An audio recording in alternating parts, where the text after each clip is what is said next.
ईश्वर की पकड़ शरण को घर में कमाना चाहिए, कोनों से हाथ भरण को गंगा में नहाना चाहिए, पापों के संहरण को नाते बुद्ध गुरु जी काटे बंद गुरु जी, घर में कमाना चाहिए, कोनों से हाथ भरण को। जय हो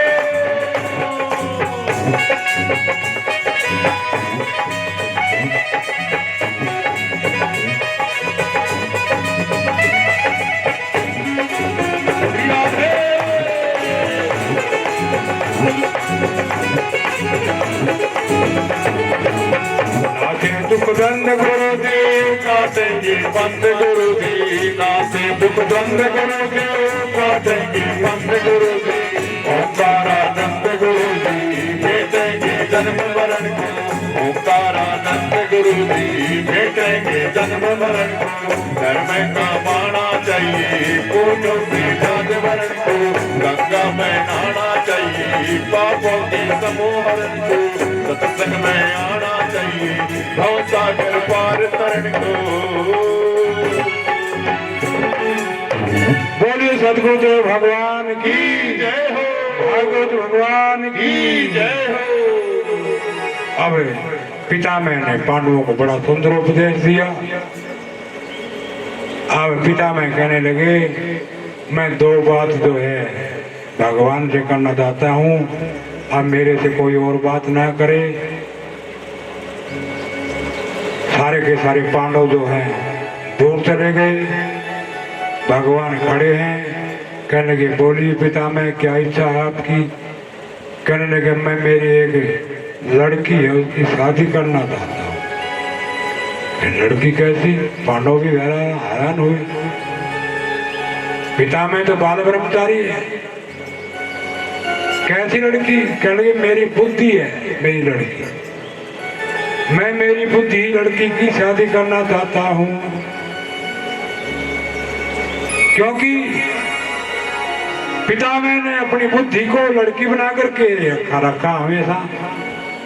तो बोलिए पितामह बोलो किसके साथ करना? दूल्हा दूल्हा आपसे बढ़िया और कौन मिलेगा?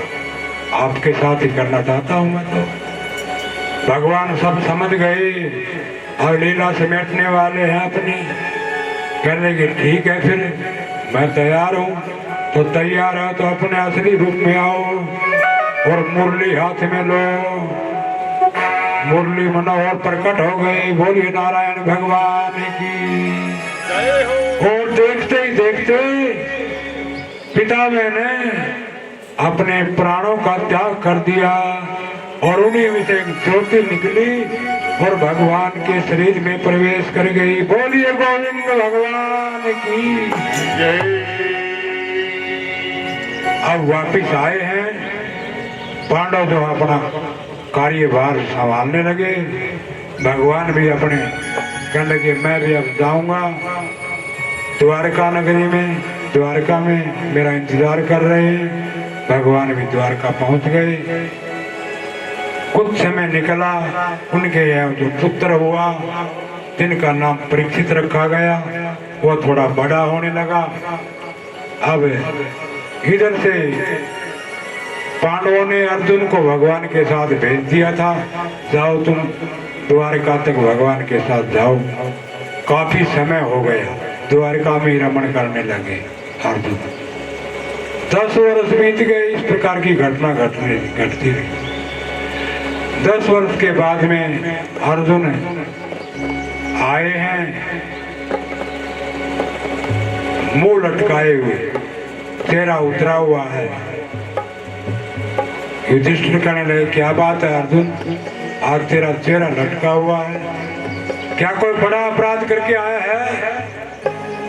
कोई ब्रह्म हत्या कर दी, कोई गौ हत्या कर दी, या कोई ऐसा पाप कर दिया तेरा चेहरा उतरा हुआ है, या फिर कोई ऐसी कोई कहानी हो गई जिसको बहुत ही प्रिय हो, ऐसी दशा उसकी होती जो छोड़ के चला गया हो, बहुत प्रिय हो। इतना सुनते ही अर्जुन धड़ाम से जमीन पर गिरे।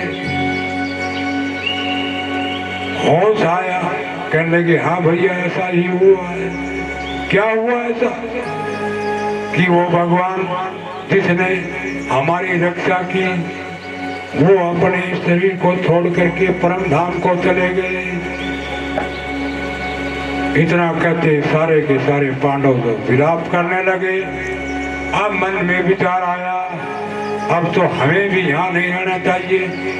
भगवान चले गए तो हम भी अपने देह का त्याग करेंगे। ऐसा विचार करके परीक्षित को बुलाया। परीक्षित को गद्दी पर बैठा करके राज तलक करने लगे। कहने लगे, बाबा ये क्या कर रहे हो आप कि तुम्हें राजा बना रहे हैं? मैं तो अभी बालक हूँ, छोटा हूँ। नहीं नहीं, तुम छोटे हो, कोई बात नहीं, मगर अब आप यहाँ नहीं रहना चाहते। आज से तेरे को हम राजा बनाते हैं। राज तिलक कर दिया परीक्षित का। और पांडव सारे के सारे उत्तराखंड में हिमालय में जाकर के अपने शरीर का त्याग कर दिया और भगवान में उनकी जो है मिलन हो गया।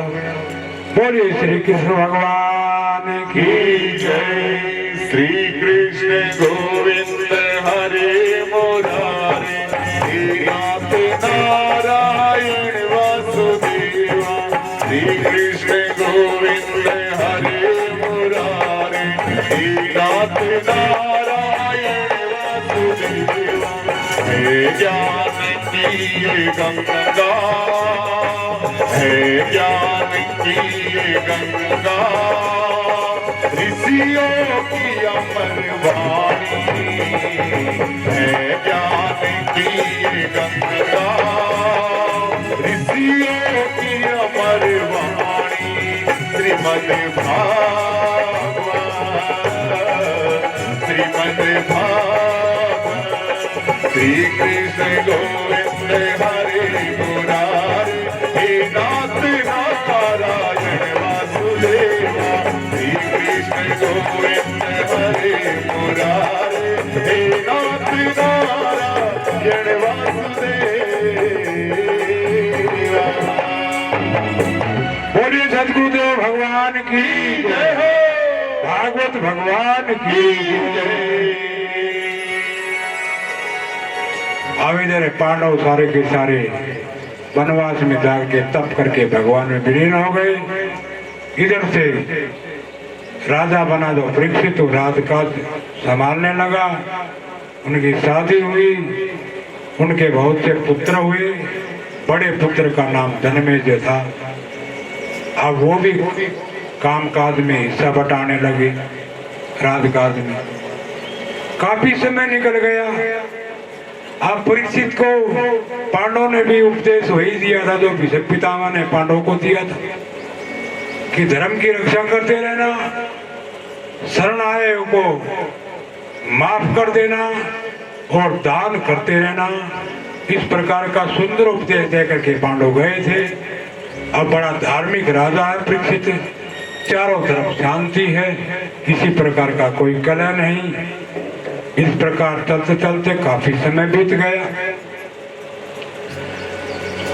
कुछ समय हुआ तो एक दिन दर्पण के सामने बैठे थे परीक्षित। दर्पण माने शीशा। और उन्होंने देखा मेरे तो सफेद बाल आ गए। अब तो सफेद बाल आ गए तो आगे की तैयारी करनी चाहिए। अब ने आपका सफेद बाल आ रहे हो, आगे की तैयारी करने की बात सोचोगे? कोई की आगे तो पूरी खोपड़ी काली लाग हुआ, काली के दौड़ी हो रही है, मगर आगे की कोई समस्या नहीं। कौन कह रहा सारे दौड़े हो गए। कोई की कौन कहते यार मेरा सारे दौड़े हो रहे हैं, क्या समझे? आगे ही कोई चिंता ही। अब परीक्षित को चिंता होगी, भाई तो शरीर तो जागा एक दिन विचार कर रहा है, किसी न किसी तरीके से आगे की तैयारी करे।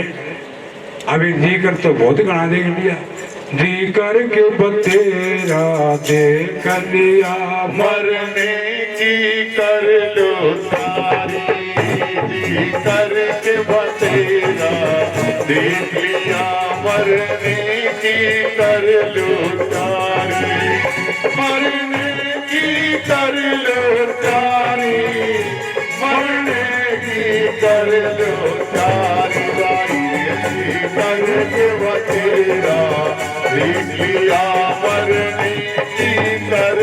उतारी।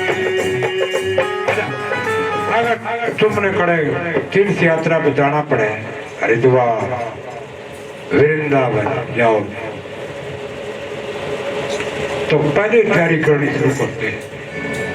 कपड़े सेट कर लिए, कदे की भी चीज भूल ना जाऊं, कोलगेट घाल ली, साबुन घाल ली, सब फिर ध्यान में करे कदे की भूल गया हो। बहुत तैयारी करे, 3-4 दिन तैयारी में लग गया रहे। वो तो एक धाम में जाकर के वापिस आना कोई बड़ी बात नहीं, और जाकर के तो वापिस भी नहीं आ सकते तुम, उसके लिए तैयारी करोगे कि ना करोगे ये बताओ। उसके लिए अगर 2-3 दिन के लिए इतनी तैयारी हो रही है, तो जो सदा के लिए जा रहे हैं वो तैयारी कितनी करनी चाहिए, बहुत ज्यादा तैयारी करनी पड़ेगी। इसलिए जो भागवत रूपी अमृत है ये तो पान कर लेगा जो कोई, तैयारी यही है उसकी। ठीक है, तो बहुत देख लिया, मगर मरने की मतलब है अमर होने की तैयारी कर रहे हो। 7 दिन की भागवत तैयारी कर, हाँ वो तो है। 7 दिन की जो भागवत है वो तैयारी करवाओगी मरने की, गलत है। खाम खाएंगे न मरेंगे, धक्का तो मरते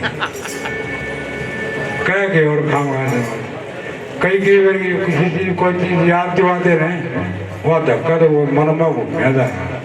मरण की बात है, मरण की बात मरा के न मरता तो मरते। तैयारी करने की बात है। फिर तैयारी कैसे होगी? भगवान मिलना सोए बिना आराम मिलना, सोए बिना भगवान मिलना, रोए बिना आराम मिलना, सोए बिना जीवत मुर्दा हुए बिना तेरी कटना अमर बीमारी, जीवत मुर्दा हुई बिना तेरी कटना अमर बीमारी, दिल दर्द बतेरा निकलिया मरने की कर लो जारी, दिल दर्द बतेरा निकलिया मरने की कर लो जारी। हरि बोल श्री राधे राधे राधे।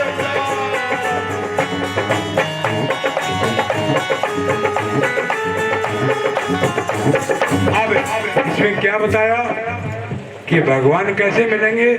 रोए बिना भगवान नहीं मिलेंगे।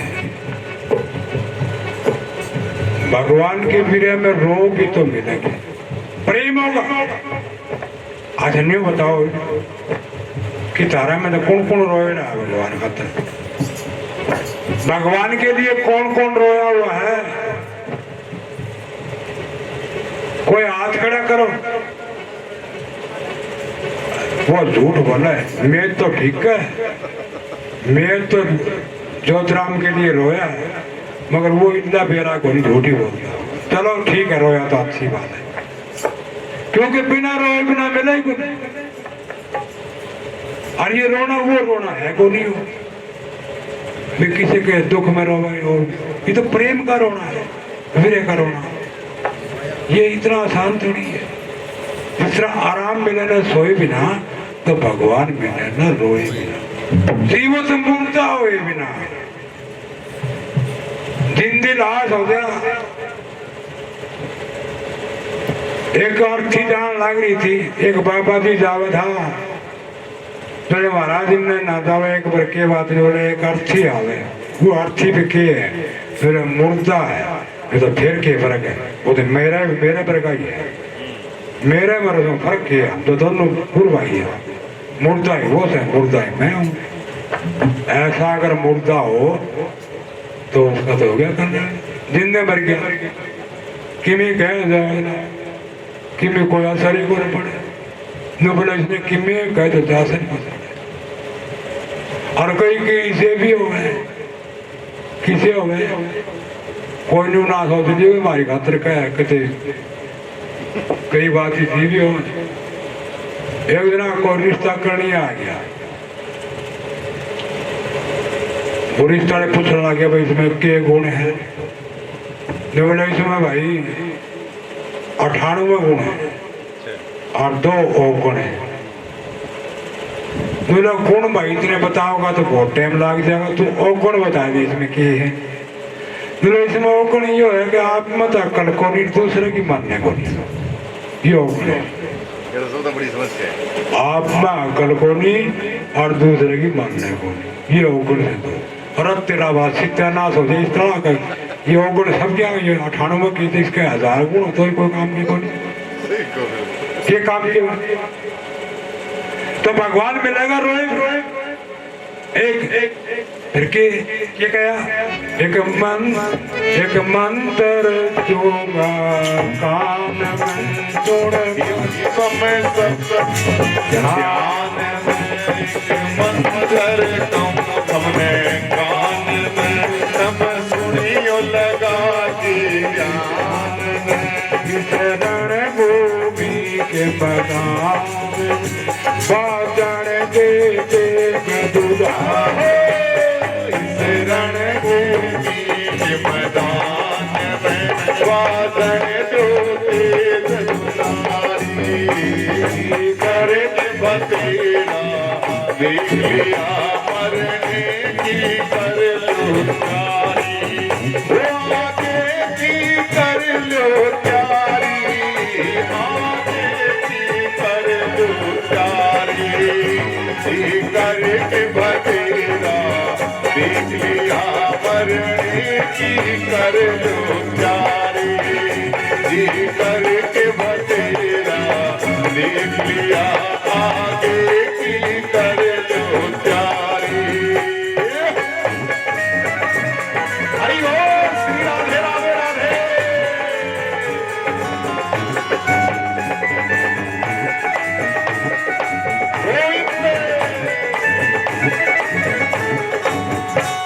ना